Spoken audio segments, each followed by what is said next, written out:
88 points encaissés, 72 inscrits et une contre-performance face à la Lanterne Rouge de Liège. Cette défaite, c'est la 9e consécutive pour le Brussels et lentement mais sûrement, on sent qu'en interne, cette série noire commence à peser sur le moral. Quand vous êtes au fond du trou, cela ne peut qu'aller mieux. En tant que coach, la seule chose que je puisse faire, c'est de continuer à apprendre, à améliorer l'équipe.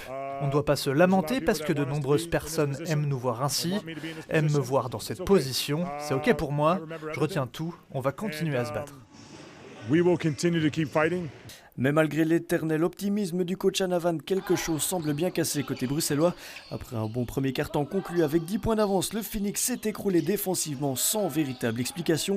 Une tendance malheureusement récurrente qui prouve que le moindre grain de sable peut venir enrayer le fragile collectif bruxellois. Le mental est important en basket, il y a des hauts et des bas. Quand vous êtes tout en bas, vous devez vous rassembler. Mais quand on coule, à la place de s'unir, nous on se divise, l'équipe explose. C'est comme ça, on n'a pas su se rassembler quand on devait.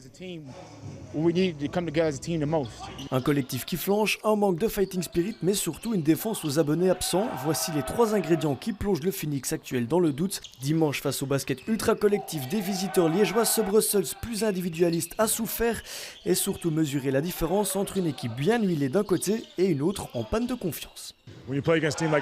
On a joué contre une équipe de Liège qui a compilé 26 passes décisives et uniquement 9 pertes de balles. Ils ont montré ce que c'est de jouer collectivement, au moins offensivement. Défensivement, ils ont tout donné. Nous, on n'a pas su le faire et on l'a payé cher. Et pourtant, tout n'est pas jeté dans la partition bruxelloise. William Robins a planté 18 points et tenté de secouer le cocotier lors du 3e quart-temps. Darius Washington lui a emboîté le pas par la suite lors des dernières minutes pour revenir à -7. Des exploits individuels qui ne suffisent pas, Liège remet un dernier coup d'accélérateur pour définitivement assommer le Phoenix et frustrer le meilleur marqueur William Robins. Aujourd'hui c'était moi, un jour c'était un autre. Voilà, c'est le jeu, on va dire c'est le jeu individuel qui ressort aujourd'hui. Mais au final, le collectivisme ne m'y ressort pas du tout. À 4 matchs de la fin, les Bruxellois traînent plus que jamais leur spleen en fond de classement. Et les playoffs, eux, semblent de plus en plus lointains.